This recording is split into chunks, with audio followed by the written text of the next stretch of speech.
నా అడ్రస్ వచ్చేసి నేను సిర్పూర్ కాగజ్ నగర్లో ఉంటున్నట్టుగా నేను 2023 election official records Sirpur Kagaz Nagar ఇప్పుడు సిర్పూర్ కాగజ్ నగర్లో ఉంటున్నట్టుగా చూపించాను.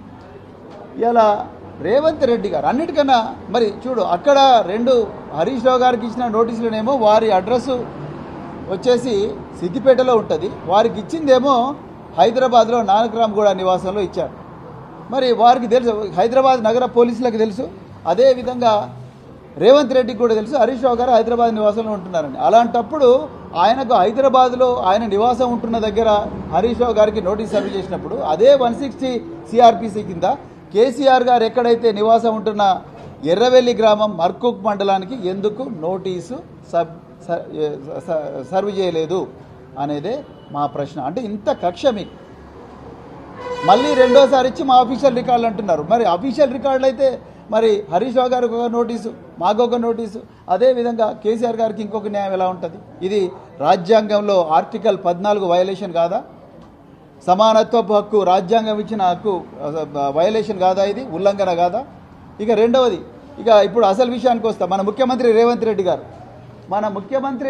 రెడ్డి గారు అఫీషియల్ డేటా ప్రకారము ఆయన ఎలక్షన్ అఫిడవిట్లో సమర్పించిన రికార్డుల ప్రకారము ఆయన అడ్రస్ వచ్చేసి 1-209, ఇది రేవంత్ రెడ్డి గారి ఎలక్షన్ అఫిడవిట్ అండి.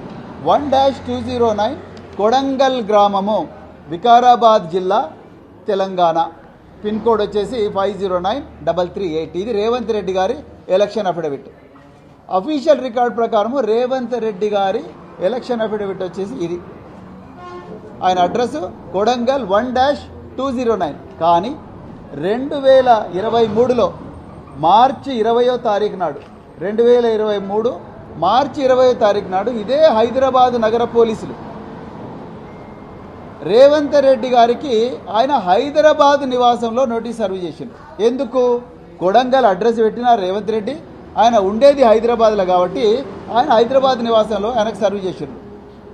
ఎప్పుడు గ్రూప్ 1 క్వశ్చన్ పేపర్ల లీకేజ్లో వేసిన సిట్టులో ఆయన విచారించడం కోసం మార్చి 20 నాడు 2023వ సంవత్సరంలో ఇదే రేవంత్ రెడ్డి గారి ఇంటికి పోయి హైదరాబాద్ ఇంటికి పోయి సర్వ్ చేసిండు. ఎందుకు? ఆయన హైదరాబాద్లోనే ఉంటున్నాడని చెప్పేసి. ఆయన ఇప్పుడు కూడా అదే ఇంట్లో ఉంటున్నాడు, హైదరాబాద్ ఇంట్లోనే ఉంటున్నాడు. కానీ ఎలక్షన్ అఫిడవిట్లో మాత్రం 1-209 కొడంగల్ అని ఉంది. అంటే రేవంత్ రెడ్డి గారికి ఒక న్యాయం, ఎందుకంటే ఆయన ముఖ్యమంత్రి, హోంమంత్రి. కేసీఆర్ గారికి ఇంకో న్యాయం. ఇదెక్కడి సమానత్వ హక్కు, ఇదెక్కడి చట్టము? ఏ విధంగా ఇంత ఘోరమైన వివక్ష ఎట్లా చూపిస్తున్నారు మీరు? కేసీఆర్ గారిని కుట్రపూరితంగా వివక్షతోని ముప్పు తిప్పలు పెట్టాలని, వేధించాలని, తెలంగాణ ప్రజల నుండి కేసీఆర్ గారిని వేరు చేయాలని మీరు శత విధాల ప్రయత్నం చేస్తూ ఉన్నారు. అది మీ వల్ల కాదు. మీరు ఎన్ని జన్మలెత్తినా మీరు చేయలేరు ఆ పని, మీ వల్ల కాదు. ఇక రెండవది, మీరు పేస్ట్ చేసిండ్రు, అంటే గోడ మీద ఆ నోటీస్ అంటించారు. గోడ మీద మీరు నోటీస్ అంటించారు. అసలు గోడ మీద నోటీస్ అంచాల్సిన అవసరం ఏంది?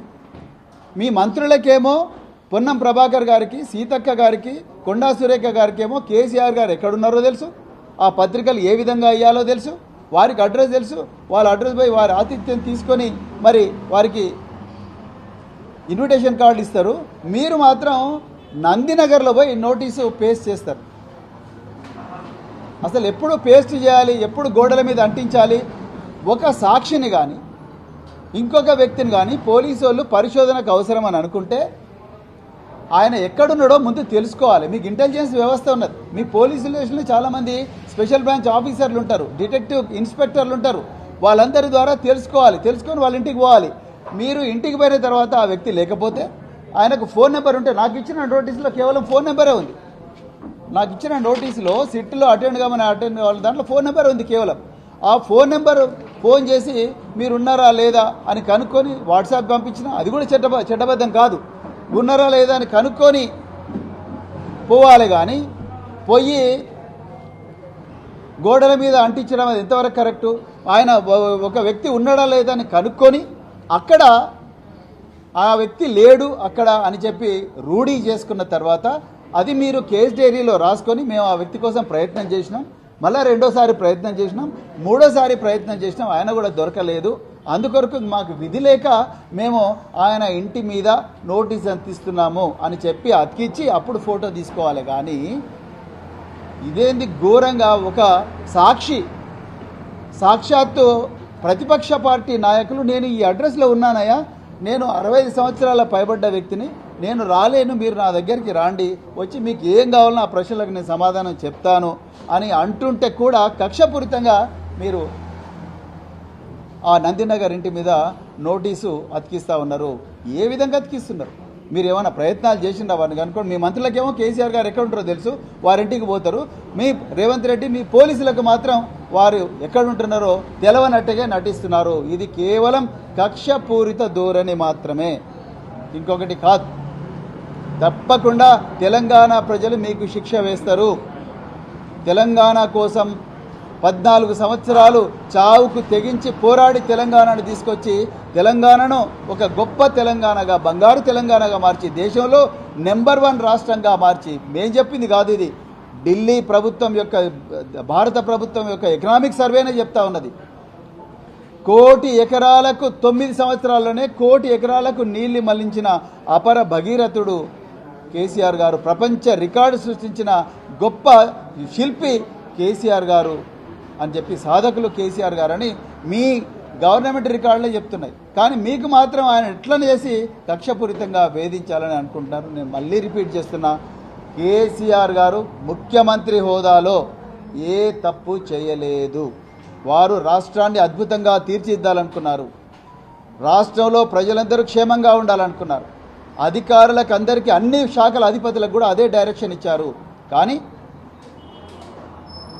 మీలాగా దొంగతనం పనులు చేయలేదు, మీలాగా రెడ్ హ్యాండెడ్గా దొరకలేదు, మీలాగా రాష్ట్ర సంపదను 3 మంత్రులు కలిసి పట్టపగలే బహిరంగంగా పంచుకోలేదు.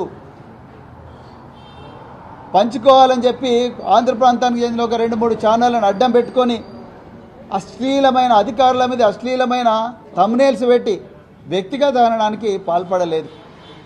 చాలా గొప్ప మార్గదర్శిగా, ఒక తండ్రిగా, ఒక గొప్ప పరిపాలన దక్షుడిగా పరిపాలించారు. భావితరాల భవిష్యత్తును కాపాడాలని పరిపాలించారు. వాళ్ళకు ఒక మంచి బాటలేయాలని చూసింది తప్ప మీలాగా దొంగతనం చేయడానికో లేకపోతే రెడ్ హ్యాండెడ్గా పట్టుబడి జైళ్ళల్లో ఉండో అంతటి చట్ట వ్యతిరేకమైన పనులు ఎప్పుడు కూడా చేయలేదు.